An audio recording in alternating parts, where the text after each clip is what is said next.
Hi friends, welcome to my channel. இன்றைக்கி நம்ம என்ன வீடியோ பார்க்க போகிறோம்னா 8வது வார வெற்றிலை தீப வழிபாடு வீடியோ தான் பார்க்க போகிறோம்.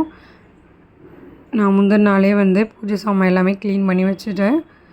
ஃபோட்டோக்கு எல்லாமே இன்றைக்கி காலையில் தான் போட்டு வச்சேன்.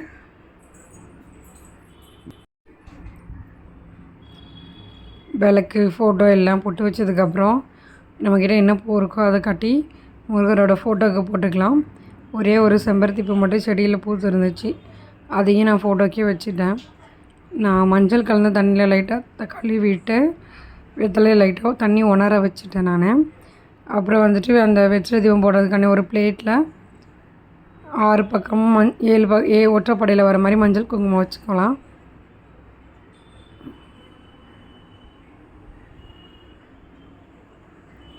பலகையை நல்லா கழுவிட்டு அதை ஈர துணியாலே நம்ம ஒரு வாட்டி தொடச்சிட்டு அதில் நம்ம ஷட்கோண தீபம் மட்டும் போட்டுடலாம்.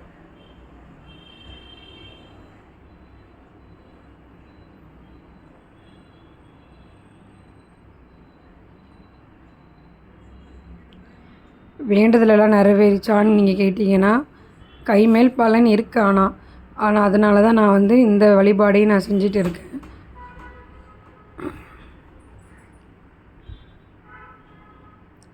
ஓம் சரவண பவனே எழுதிக்கலாம்.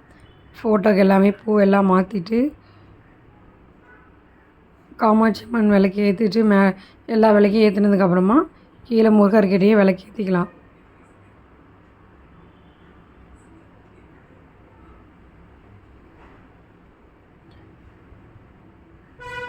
வெற்றிலை தீப வழிபாடு செவ்வாய்க்கிழமையும் செய்யலாம், வெள்ளிக்கிழமையும் நீங்கள் செய்யலாம்.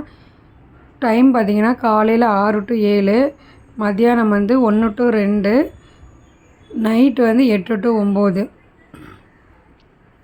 இதுதான் வெற்றிலை தீபம் செய்கிறதுக்கான ஒரு ஹோரை நேரம்.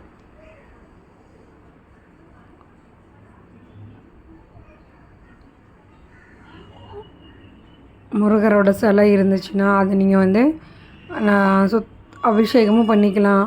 அப்படி இல்லைனா கழுவி சுத்தமாக வச்சுட்டு அதில் மஞ்சள் குங்குமம் வச்சுட்டு பூவால் பூ வச்சுக்கோங்க.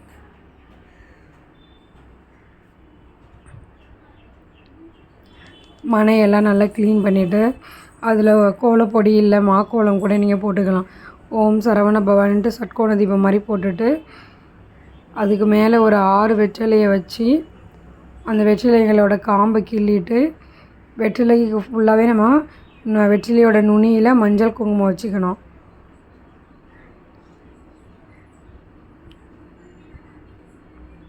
அதுக்கப்புறம் ஒரு அகல் விளக்கு எடுத்து அதை நல்லா சுத்தம் பண்ணிவிட்டு அதுலேயும் மஞ்சள் குங்குமம் வச்சுட்டு நெய் விட்டு தீபம் ஏற்றிக்கலாம். அப்படி இல்லைன்னா நீங்கள் நல்லெண்ணெய் கூட விட்டு தீபம் ஏற்றிக்கலாம். ஆனால் அதில் நீங்கள் ஒரு சொட்டு நெய் கலந்துக்கணும். ஒரு விளக்கும் ஏற்றலாம், 6 விளக்கும் சேர்த்து கூட ஏற்றிக்கலாம். ஆனால் நீங்கள் 6 விளக்குலேயும் நெய் விட்டு ஏற்றலாம்.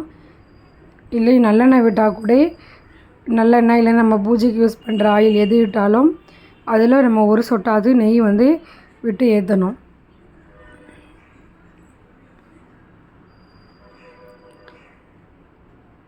சாம்பிராணி தூபம் மட்டும் போட்டுட்டு விளக்கெல்லாம் ஏற்றிட்டு சாம்பிராணி தூபம் மட்டும் போட்டுட்டு நான் வேல்மாறல் படிக்க ஆரம்பிச்சிட்டேன். வேல்மாறல் எப்படி படிக்கணும்னா ஒவ்வொரு 4 லைன் முடிஞ்சதுக்கப்புறமும் திரும்பவும் திருத்தணியில் உதித்தருளும் ஒருத்தன் மலை விருத்தன் எனது துளத்தில் உரை கருத்தன்மையில் நடத்துக்குகன் வேலே அப்படிங்கிறத நம்ம திரும்ப ஒவ்வொரு 4 லைனும் முடிகிறதுக்கப்புறமும் நான் சொல்லணும். இன்றைக்கி நான் நெய்வேத்தியமாக பால் பாயாசம் தான் செஞ்சு வச்சேன். கூடவே 2 வெற்றிலை பாக்கு 2 வாழைப்பழம் வச்சுட்டேன்.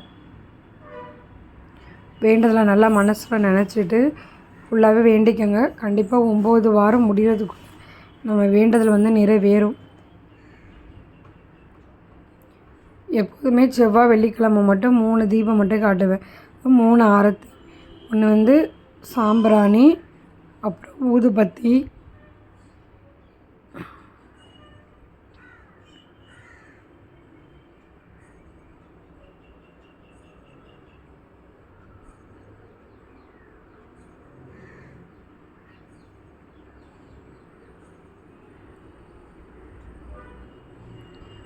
ஊதுபத்தி காட்டினதுக்கப்புறமா கற்பூரம் வந்து நம்ம ஆரத்தி காட்டிட்டு அதோட ஃபினிஷ் பண்ணிக்கலாம். பஞ்சபாத்திரத்தில் இருக்க தண்ணியை 3 வாட்டி கையில் எடுத்து நைவேத்தியத்தை சுற்றிட்டு அது கீழே ஊற்றிடலாம். இந்த வீடியோவில் உங்களுக்கு ஏதாவது டவுட் இருந்தால் நீங்கள் கண்டிப்பாக கமெண்ட்டு கீழே கேளுங்க. எனக்கு தெரிஞ்சதை நான் சொல்கிறேன்.